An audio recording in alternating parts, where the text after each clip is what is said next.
to my channel, and don't forget to hit the bell icon. Thank you. Hey guys, it's AntManUK here. I hope everyone's doing well. I'd like to thank you all for taking part in the black market ant keeping video. Yes, we got a lot of positive feedback and we also got some negative feedback, which I was expecting. I would agree that yes, I could have explained some things better in the video, and I am personally sorry if I actually did offend anybody. That wasn't my mission to actually start arguments. It was a mission to get people talking about ways to make ant keeping more safe, and that is something that I'm going to be talking about today. Now, it's not much of a black market sort of thing, it's more of a health and safety sort of thing. So, what I'm trying to say is that when you purchase ants, if a customer purchases ants like me, sometimes I've purchased ants. I get the ant colony in a test tube setup, and sometimes you get a leaflet and it'll tell you how to care for the ant. Might tell you a tiny bit of information about that species. And my concern is on the health and safety side of things. I'll set this as a bit of an example. Say I had a son and I never kept ants, okay, so AntManUK doesn't exist. I have a son. My son been watching YouTube video, maybe big fan of Ants Canada, maybe a big fan of Nordic ants, loves a bit of ant keeping, and he decides, wow, some of these ants are cool, I want to get into this. So he says, Dad, I want to start keeping ants, and me, yeah, I'll probably agree and go, yeah, okay, no problem. So he joins some Facebook groups and whatnot because he's seen them advertised around, and he wants to purchase ants. Now, a young kid or child, you know what they're like, they think certain things are really cool. So they could see a species of ant that is really cool looking, but for all I know, my child could be looking at a species of ant that has a powerful sting that could cause you pain for many hours a day, or maybe 24 hours, or you know what I mean. Or it could deliver a really nasty bite, or it could be invasive. So this is a problem now, because my son could say to me, Dad, that's the species, that's the ant I want. Okay, so I'm like, okay. So I just like, maybe try and ask a little bit about it, or maybe it's just its name or whatever, and and then the kid's mithering me. So I'm like, I give in. So I say, okay, let's buy it. So he bought the setup, he's bought the ants come with a curse sheet. You read the curse sheet, tells you the food they eat, tells you what sort of setup they need, might tell you a bit about the species, but not like how dangerous the species is. So we set it up, my child or me is setting it up, and we set up this acrylic setup, and it's got an outworld attached to it. So we open the outworld and we go and put the test tube setup into the outworld. We open the cotton and one of us gets stung, and we're in agony for hours and hours on end. Now that is something that is that is something that's possible, and I've actually seen a video of it happen, and it's part of health and safety, and if you can see from my example, we wouldn't have known whether that species would be able to do that unless we were told about it. And I'm pretty sure, me being a parent, if I was told, or my child was told, that this species can sting and it has a powerful sting and it can cause me pain for hours, I wouldn't purchase that species of ant for my child. I'd purchase them something a bit more friendly, like the Lasius nigers or the Lasius flavus or the Mesobarbarus. Yes, they can bite, but they're not too bad.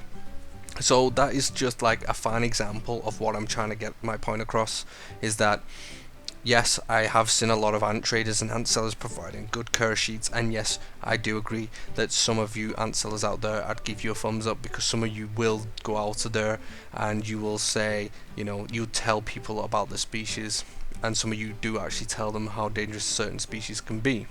So it's a fine example of what I'm trying to put across, is we need some sort of procedure in place for health and safety.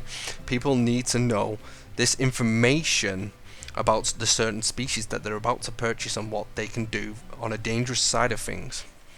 Now, let's talk about invasive species. We've talked a bit about being stung by species, and we know for a fact that the bullet ant could cause you 24 hours of pain, and there is other species out there that can also do the exact same sort of damage, but I don't think for as long. But could you imagine a child being in pain for 24 hours from being stung by a bullet ant? It wouldn't be very nice. Let's talk about invasive species. So people say, and I see this quite often, if you get invasive species into the UK, they will die because it's too cold. Okay, we live in the 21st century, and a lot of British houses now, especially mine, have smart meters. We have great heating, we have perfect heating, we have radiators, we have, top of the range boilers, all sorts, right? So you need to think about this. You send an invasive species, yes, it requires a certain temperature to live off, and I've seen it quite often that some people say, no, it's safe to have an invasive species in the UK because if they escape, they'll die because of the cold. But that's not true. Ants can adapt, just like any other animal or insect. They can adapt to the climate. So, yes, they probably would die if it was cold. However, British homes are quite warm nowadays, so during the colder months, from September to early spring, late spring, you've got your heating on in your house. So somebody could purchase a type of species like that, and they've escaped from the setup.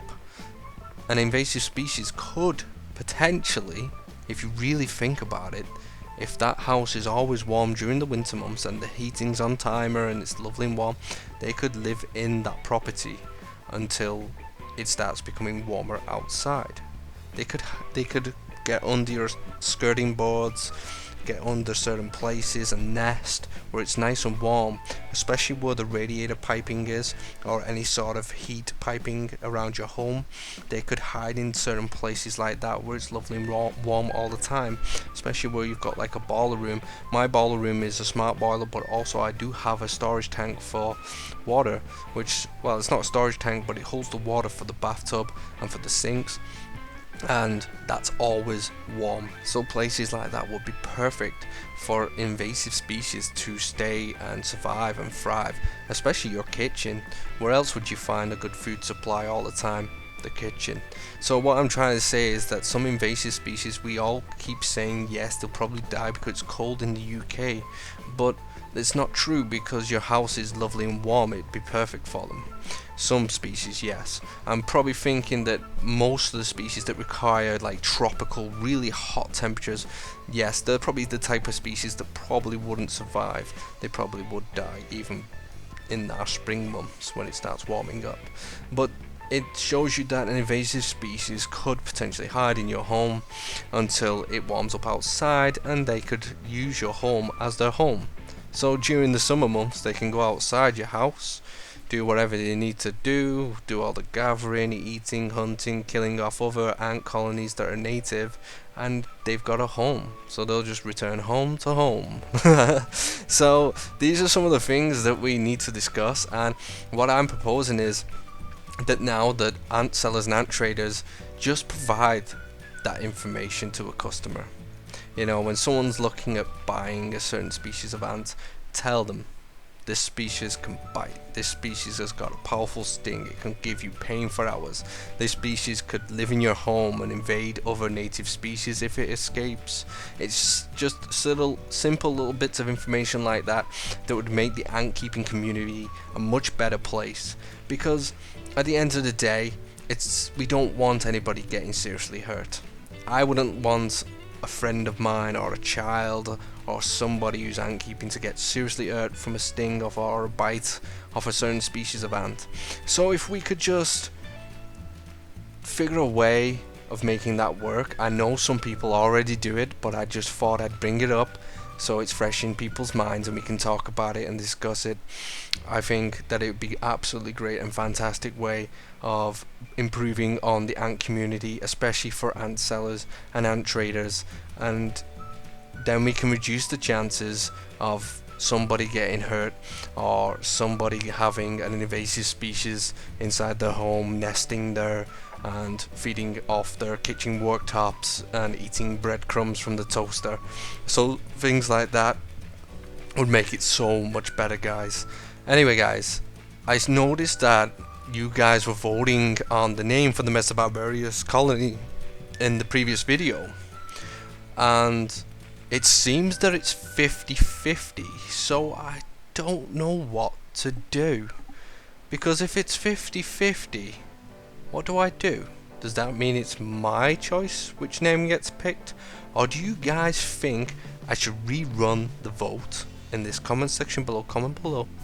Do you think I should rerun that vote on my next video and let everybody vote again? Because it's really strange. I was watching the table and I was watching the votes on the table and I was like, whoa, you know, Fearless Farmers, and it took the lead, and then all of a sudden they're both 50-50. I think it was Fearless Farmers and United Barbarians. So one of them took the lead, then one of them started catching up, and then it became 50-50. So what I'm suggesting is either you guys tell me what to do. So in the next video we could have a revote, or I make the decision and pick the winner from the 50-50, and we'll have that name for our Mesobarbarous colony. Anyway guys, in this video here is my latest Niger colony of 300 strong. There is a few dead in there. Because of the winter months it was a bit difficult to keep on top of them, especially when they slow down a lot.